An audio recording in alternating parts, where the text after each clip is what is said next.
And we're live. Right on. Hi, Lauren. How are you? Hi, good. How are you?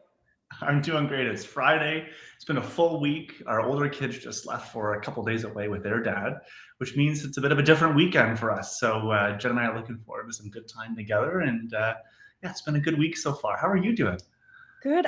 So far, so good. I just was jumping onto LinkedIn to make sure that we are, in fact, actually live, and we are. So Excellent. everything Excellent. is working correctly, which means my life is going good today. There's nothing worse than technical issues. No Um, kidding. but no, I mean we're just rolling on into the holidays, and the kids are super busy. I feel like every other day we have something different happening at school. So we have like holiday sings. Today they had a dress up day. And my husband's traveling, so I'm really excited about this conversation because I think it couldn't be more relevant at this time for parents, which is like the chaos season. No kidding, right? I mean, we are 6 or 5 weeks out now from the holidays. And so it kind of feels like a bit of a funnel. There's a bit of a rush, some excitement. And of course, you can always tell based on what kids are doing in school, right? I went to pick up Will today at lunch and everybody's yelling, Santa's coming soon, Santa's coming soon. I'm like, okay, the countdown is on, but Yeah, it's good. That type of excitement's good. But as you know, there's a lot of moving pieces this time yeah. of year. And you're never going to get it perfect, but it's important to be intentional. So. 100%. Well, my name is Lauren Ezell. For everybody that's joining, I'm the head of community at Maple. We're a household management app helping parents keep it all together. And this is Dave Inglis. He is the CEO, coach, and author of a book called The Chief Family Officer at a company called Threshold. So Yeah. I'm really, really excited to talk to you today. I would love if you could introduce yourself and talk a little bit about what family life looks like to you and maybe a little bit about your book. Yeah, happy to. So, bit of a journey for me. About 15 years ago, I kind of started my career as an entrepreneur. My background's in sport medicine. I built and sold a company in the concussion space and found myself working with a lot of leadership teams and entrepreneurs, helping them go through that really fun process of building a business. And so many of them had kids. We would often joke that their business was like the third or fourth child inside of their family, right? But along the way, I realized very quickly how hard it was to not only run a business, but your most important team at the same time. And so as I continued to do a lot of work in the corporate innovation space, I started to realize, gosh, there's so many great skills as leaders that we have a wonderful opportunity to be more intentional in applying the space that really matters. And I would assert that when you get your leadership right at home, it really creates the foundation for everything to be built on. And so that was the beginning of me kind of starting the journey I've been on now for the last 5 or 6 years as a family coach and as a leadership coach, working with families to really kind of get that part of their life right. And so it's been a real pleasure to work with a lot of families. This book that is coming out in the spring is called Chief Family Officer, Lauren, and it's all about using winning plays from work to put your family first. And I'm excited today to share with you one of the really important plays that we talk about in the book called the Family Basecamp. So such an important part and something so easy to do and something so easy not to do.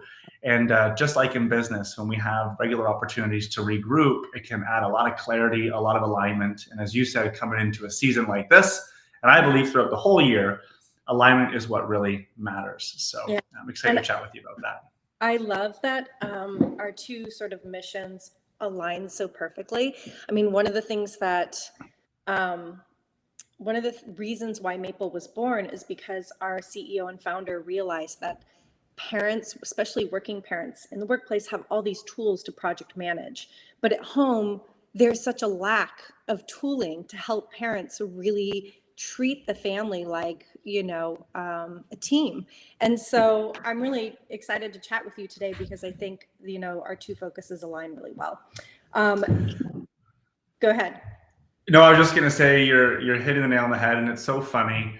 I've seen so many different families try and stitch together so many other platforms and solutions to make it work, and you guys just do such a great job at pulling it all together in a way that really makes it easy. And I think there's three parts in our families that we really need to learn how to lead well in. There's family strategy, getting thoughtful about where we're going, and relationships. So how do we repair from conflict? How do we proactively invest in the people that matter most? But there's this third element of systems of living.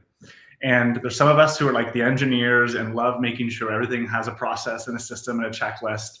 But as much as we might trivialize that or not have a lot of experience doing it in the home and knowing its value in the business, systems of living, like when you get that right, it can really help manage the chaos and create a ton of harmony. So Maple is one of many great tools out there that leaders should be thinking about. That's for sure. Yeah. And, I think for a long time inside the household, it's been on mom to figure out those systems. And I just love that in 2023, dad is such a big part of the picture now at home in terms of figuring out the inner workings and really being, a true 50-50 partner. And it's just so wonderful to see. So I'm really excited to talk today. Maybe you could start talking about what the Family Basecamp actually is. What does that mean? Yeah, totally. So, for a bit of context for those watching, what does my family look like? So, my wife, Jen, and I both run our own businesses. She's a physician that works in the space of pediatric mental health. And, you know what I do. And we have 3 kids. So, we have a blended family. We have a 15-year-old daughter, a 13-year-old son, and then a 3-year-old son, Will. We decided not to have a third. We got a dog. Now we have a dog and a third. So, there's lots of moving pieces. And at such different stages of life, as I'm sure you might imagine, it's not like getting everybody to daycare in the morning. No. I mean, Quinn, our eldest, she's got a job. She's got a boyfriend. Yeah. Will, I mean, he has so many extracurriculars, and Caleb likewise. And then Jen and I also have a lot of really exciting things that we love to do as leaders. I mean, we're such big believers that family is what's most important, but it's not an excuse for designing a life well lived for ourselves personally. And so we're so supportive with each other and making that happen. So that's some context for you as far as how we use Family Basecamp in our family, because let me go back to the origins of this. If you think about a scaling company, Lauren, there becomes a point where it all can't live in the founder's head. Yeah. You got to have an operating system. You have to have a rhythm. But building an annual plan, especially in this marketplace, like it doesn't work. Companies have to adapt so much. You guys know this with all the great work you've been doing at Maple. And so to be able to adapt really well, to maintain a sense of urgency, to stay really clear on what's most important, a lot of startups and scale-ups and even larger enterprises operate off of a 12-week year mindset. So instead of a 12-month year, they're operating off of a 12-week year type of cadence. Because when you go that short, and I would even say sometimes you have to go shorter than a quarter, you can get really clear on what is the most important priority and how can the company work best together. And the success of any company is a matter of doing the right next thing after the right next thing after doing the right next thing. Yeah. And so having these cycles and almost like a rhythm, it becomes like a bit of a metronome. Yeah. For those, I don't know if you grew up playing music at all, but it creates a rhythm. And so in families, a lot of families have like a Sunday night kind of regroup. Do you and your husband do that, Lauren? Like, do you guys do that kind of every weekend, right? Well, we haven't been able to because my husband's been traveling for work. He was in Argentina for 2 weeks. And so I was alone with the kids, which was really tough. But now he's back. So we will get back into the rhythm. But we typically chat once a week for like 30 minutes talking about here's what's coming up. Here's some of the stuff we want to get done over the next couple of weeks. Here's what didn't work last week. I need more help in this area. You need help in that area. If one of us has a big presentation at work coming up, we need to spend some extra hours focusing on that. The other will like take over doing X, Y, and Z with the family. So, trying to really establish that teamwork, which we never did before Maple, ever. Right, and Maple's a great home for a lot of that to be updated and synced. And I can only imagine most of your usage on the platform is probably on Saturday, Sunday, Monday, right? That's exactly right. So that regroup every weekend is not a Family Basecamp. I want to be really clear about that, right? And I would encourage leaders and parents to continue to do that. But the Family Basecamp is a regrouping and almost like a strategizing opportunity for you and your partner every 2 or 3 months. Mm-hmm. And I say 2 or 3 months because with a family, if you think you have to adapt a lot in a company, oh boy, you're going to adapt a lot more in a family, right? Yeah. And the well-being of our family members fluctuates a lot too. So what a Family Basecamp is every 2 or 3 months, you and your partner sitting down and designing out the next 3 months, the next 12 weeks together. It's a way of kind of paddling before the wave of life and getting really clear first and foremost, like, let's evaluate our experience from the last 90 days. Yeah. I can tell you there's so many partners, even who have a weekly sync up, there's still things that they're doing that go unseen by their partner. There's still resentment in things that, we need to air our grievances, if you will. And so this gives you an opportunity to look at the past, talk about what's going well, how our kids are doing, how we're doing. And I really encourage leaders when they have a family base camp, like, you're talking about work, you're talking about your health, and then you're talking about your most important relationships. Yeah. You're taking a really holistic approach around it. And then in that family base camp, you can kind of talk about some of the issues you've been having, right? Yeah. I often say, Lauren, it's so important to work on the plumbing when it's not raining. Yeah. And while weekly sync ups are great, even as you know, with your husband coming back from 2 weeks away, yeah, there's a lot to regroup on. And yeah, you still don't, while even there's that opportunity to sync for 30 minutes, it's usually not enough time to really dig into the important topics. Yeah. And then as you're talking about that and working on issues, you can also work on meaningful opportunities. I mean, one of the things that we teach leaders to do in the Family Basecamp, Lauren, is talk about how you can buy back your time as a family.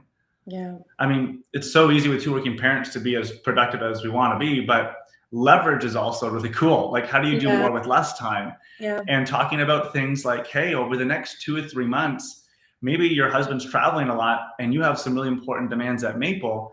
Maybe we should talk about hiring a company to do all of our meals for the next couple of weeks, not forever, but for this next cycle. Or, maybe we should, one thing that we came onto as a family was realizing, gosh, every time we sit down for a family base camp, we talk about how starved we are for time and how little opportunity Jen and I have, just the two of us together, to do something. So by having that space at Family Base Camp, we could say, what would make everything else easier? And for us, that meant hiring au pairs. So we've now brought in au pairs over the last 4 years, which we couldn't have figured out and decided about or been creative around in the 30-minute window every single week. Totally. So that Family Base Camp, I hope this is clear, is more of a space to get strategic, to become creative. And I like to say, like, design your life for the next 12 weeks, because here's the reality. There are going to be months where your family is not your number one priority. Yeah. And there are going to be months where your work and your family aren't, if you're doing other things that are exciting and challenging in your life. But there's a big difference between borrowing and stealing in a relationship, much like in business. And I think a lot of couples unintentionally find themselves stealing from each other. When it comes to prioritizing and working with each other, borrowing means you have an agreement.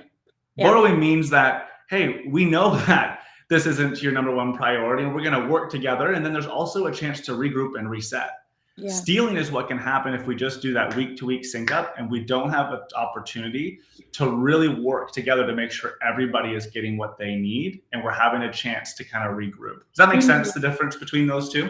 It does. I have sort of one comment and one question. So the first comment, you said at some point, everything that's inside your head can't live in your head anymore. And I thought that just so speaks to the mental load that a lot of mothers specifically carry, especially this time of year, and it leads to burnout. So I really like this idea of sitting down with your partner and talking about what do the next 12 weeks look like, and being able to really work together to put a strategy in place. The other thing is, you obviously do a family base camp with your partner. What are some of the topics that you find that you hit over and over again? Just for everyone that's watching, categories that you recommend you talk about as a family.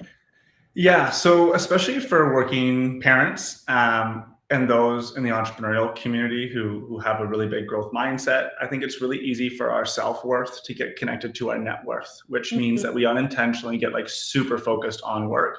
Yeah. And, sometimes that's more on one than the other. So there's something called the B Corporation, where these companies, Lauren, they have a triple bottom line. They measure their profit, the impact on people, and the impact on the planet.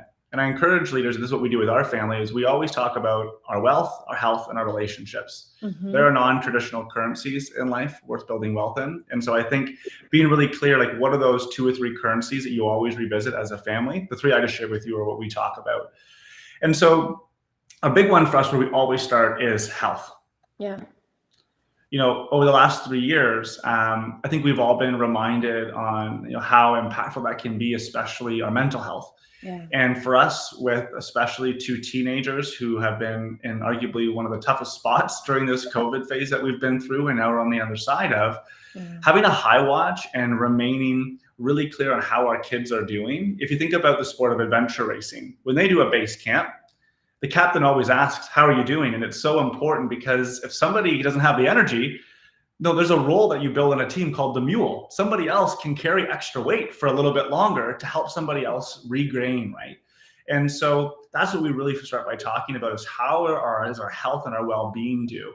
And from that, everything else kind of gets built on that, because sometimes winning means traveling a lot for work and building, new homes or renovations or taking on challenges. But sometimes winning as a family means getting everybody back to baseline. Yeah. Regrouping, making sure everybody's safe. Yeah. And so we always start with health. That's a big one that we always get to. Yeah, I like that a lot. Can you talk a little bit for families so that they have sort of that tripwire of what disconnection looks like, what it feels like, so that way they know, hey, you know what? We've been maybe running into friction a lot lately, or maybe they're like, things are not going super smooth at the house. Maybe this is a marker for us that we need to sit down and have like a larger conversation and re-strategize what's happening here. Yeah, happy to. So I have a really clear memory of a time that we had a bit of a tripwire, and this is when we first had Will. And I think this speaks to sometimes, it's great to have a rhythm and to try and build the flow like we do ours every 90 days, but sometimes you got to regroup earlier than that. And this is an example of it. So a tripwire, what does that look like? Right. I would say contempt is a really good early indicator. There was a Post-it note that my wife, Jen, strategically put on our fridge once that said, it's not what you look at that matters, it's what you see. And what she was subtly pointing out is that while we were dividing and conquering, she had just had Will, she was taking care of the kids in the home, I was taking care of work. I started to carry this sense of contempt where when I would come home from work and I felt like things weren't done or I wasn't being supported in the right way, I would assign the fault to Jen's character. Like I would already, before I even understood what happened, I'd be like, Jen doesn't know what she's doing. Jen isn't supporting me well. Jen doesn't know how to manage a good household. And I'm just being really honest, like self-talk is the earliest indicator around this. And whenever I couldn't fold up, to my end of the deal, or I fell short of something, it was never my character, Lauren. It was always circumstance. Like I could always make it right. There's a reason. So if we're really honest, like your self-talk and how you judge the people that you love most is the best early indicator. If you're starting to have contempt for others and really assigning judgment and blame to them, and you're not feeling supported and you're experiencing anger is a really, really good tool. We want to use pain as a tool. So let that be a red flag. Let that be something that's saying, when was the last time that we regrouped? Yeah. Right. So that's, the answer I would give you. How we disconnect, there's a couple different ways that people disconnect. I think the invitation that I would give people listening is you should be talking with your partner on a regular basis about how do we disconnect? What are the signs of that? Like I'm an avoider. Yeah. Jen is typically somebody who's a little more anxious.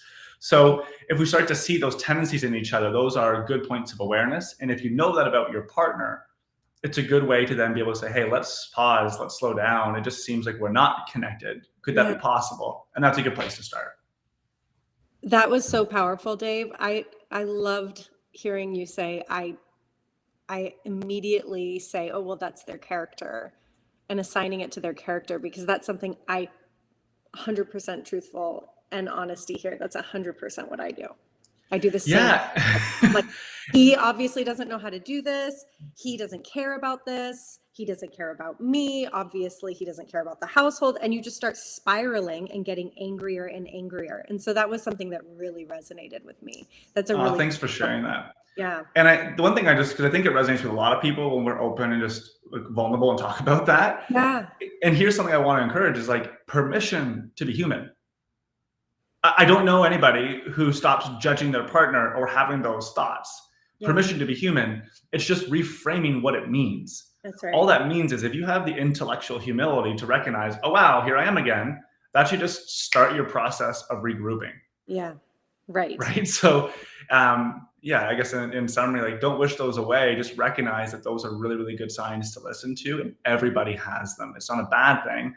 What the opportunity is are you using it to your advantage? And is that something that is triggering you as a partner Yeah. to create the circumstances where you can reconnect? And to me, the thing that I'll just comment on that is, Lauren, I think in sports, one thing I learned is there's a big difference between rehab and prehab. A lot of people in sports wait till they have an injury to do physio, to go to massage therapy, to do yoga, to do all that stuff. But when you choose to play professional sports, right, it's very well understood prehab. Like, you don't wait for an injury. You recognize that injuries are a part of the game. So you proactively do that. And that's where I think the Family Basecamp has a lot of power. Yes. Instead of waiting to experience contempt, get that in there as a part of your practice as a family. So that way you can have prehab in the way that you're managing your most important team. Does that make sense, the difference between those two to you, Lauren? 100%. Yeah, I love that. So many of these strategies I see in the workplace and we're not doing at home.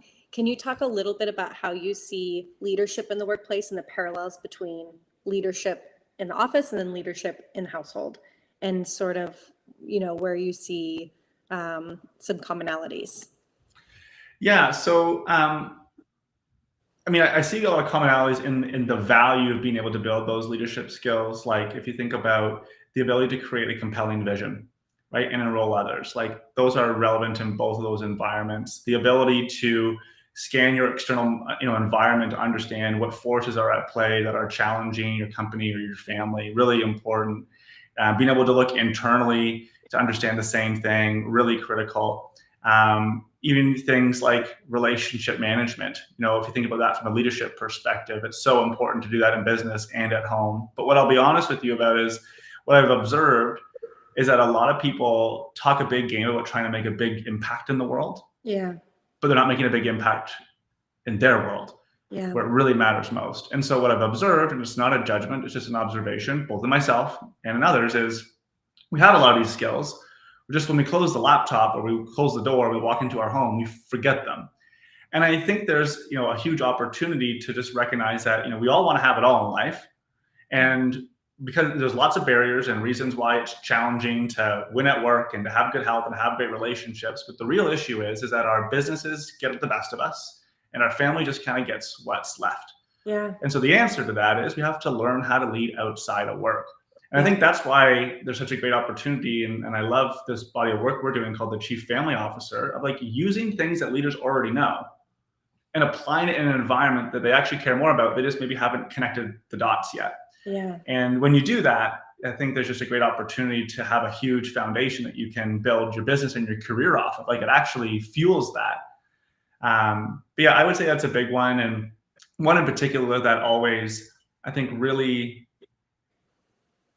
well, I could share this and ask those listening just to honestly reflect if this is true for them. I watch a lot of leaders when it comes to the leadership skills manage conflict exceptionally well in business. Like, if they're about to lose a customer, or they're going into a big presentation, or a team member is threatening to leave, or they're trying to negotiate with a prospective hire to have them come join their team. Yeah. It's like they turn on this emotional regulation and this charisma that is amazing in the aim of achieving something. But it's like they forget that when they're at home, and the way they treat their loved ones and their spouses is like a fraction of the quality and attention they would treat a customer, right? And so I think those are some of the parallels, Lauren, but I also think what I would ask is like, are you consistent in both of those areas? Yeah. And I think that's a good point to reflect on, to identify, do you have an opportunity maybe to be more intentional about your leadership at home? And do you even see your home environment as a place that you can lead? I think that's a really important place to start. Yeah. Something that our founder, Michael Perry, says all the time is he recognizes that at work, he gives the people that he works with his all. And then he gets home and he's just so exhausted, and they get like the dregs, and how frustrating that is for him. And I think a lot of working parents, specifically working parents, feel this way, where they're tired, they have a lot going on, they don't have the capacity to sort of have the energy for both, and they just come home and it's like, you're just almost like in this robotic space where you're just going through the rhythms. And you're not very intentional about anything that you're doing. You're just kind of trying to get through the end of the day. Can Yeah. you talk a little bit about how you could manage, how parents could maybe manage that lack of capacity? Like they don't have a lot of time for themselves. Yeah. How do they win back time? What do you think there? Yeah. So, I think maybe in the future we're going to have a whole session around buying back time, winning back time. But let me speak to this in the context of a family based camp. Okay. So, do you have a mortgage on your home right now? Can I ask you, Lauren? Do you have a mortgage? Right. Yes. I think most of us do. Um, where we are here in Canada, it seems to get more and more expensive. And I'll tell you, I don't know many people who leave their mortgage payment to chance. Yeah. They have a fixed amount of money every single month. And what they do is at the beginning of the month, when they get paid or whenever that is, most people carve that money right off the top. They throw it into an account. And so that way, when you're debited for your mortgage, you don't get that little fee and that notice coming back saying, hey, non-sufficient funds in the account. You just take it off the top. Yeah. We should be doing the same thing when it comes to time that we're investing in our relationships. And the way that we do that when it comes to our family base camp, this is something Jen and I always spend time on. It's like, okay, what are the investments we're making in our relationships and in our health and in our partnership? Yeah. And then before we leave that base camp, we schedule our life before our meetings. So have you ever done hooky as a kid? Is that a common thing where you grow up? Do you know what hooky is? You play hooky, like you don't go to work, you don't go to school. Exactly. And so with our kids, one of the things that we try and do is every 90 days, we pick a day to play hooky. Oh my So you know God, what?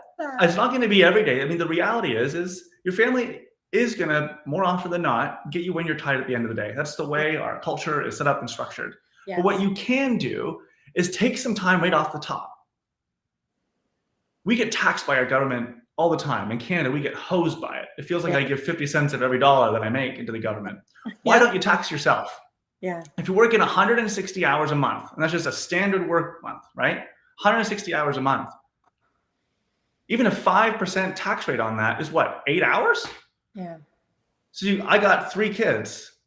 Can I not carve out 3 half days with all of them and yank them out of school a little bit early or bring them to school at the lunch hour? Yeah.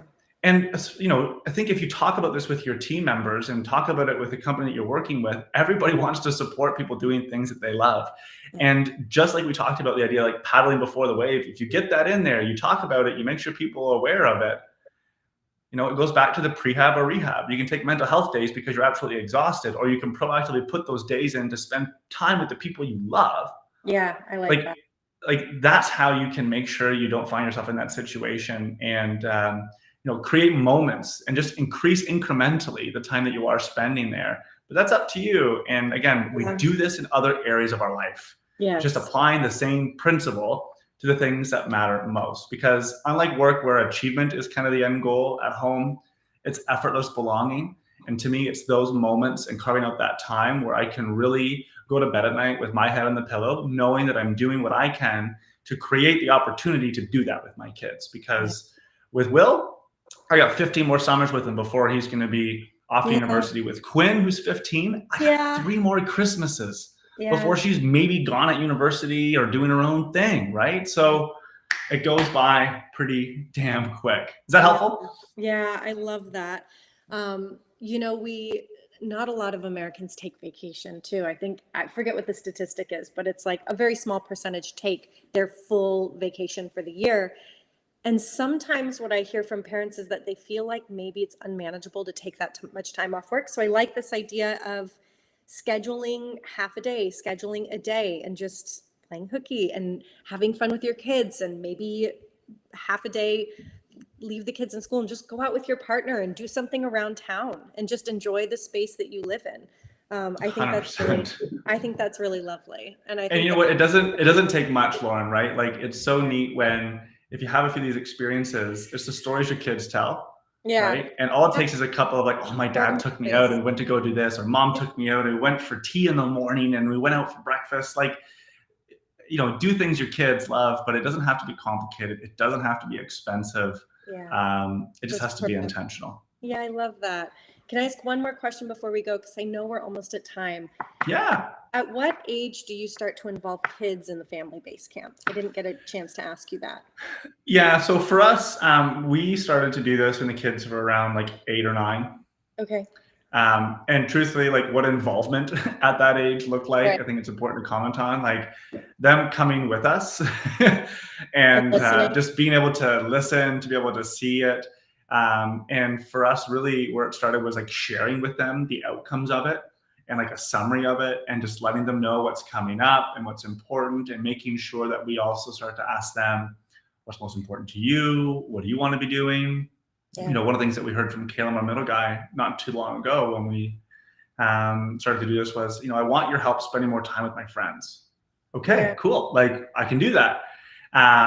So we start to just share what it is. And then now when they're older, like, you know, preteens, teens now, we involve them right in the action. And I think that's really important, because this is one of the most important skills I think we could ever pass on to our kids is, I believe, lifestyle design and designing how you live and spend your time is one of the most beautiful artistic expressions of who you are. Like, I want my kids to be artists, but in the way that they are using their artistic expression and like who they are to show what that is. And so teaching them how to use this, how to also work with their partners to maintain really good levels of communication and to create win-win outcomes. I think it's such an important thing to do, let alone from like the practical value of them feeling like you're supporting them and creating an environment where they can be heard too.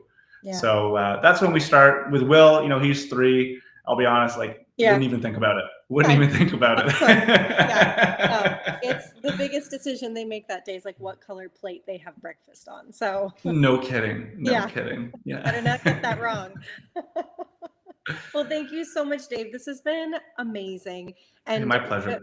What great insights and strategy for parents to like really get a handle on designing their life and really creating a team environment within their family. So I thank you from the bottom of my heart for joining us today. I will record this and I'll pop it up so people can view it later, and we'll be in touch soon. Thank you, Dave. This sounds wonderful. Have a great weekend. Bye, Lauren. Thank you too. Happy holidays. Thanks.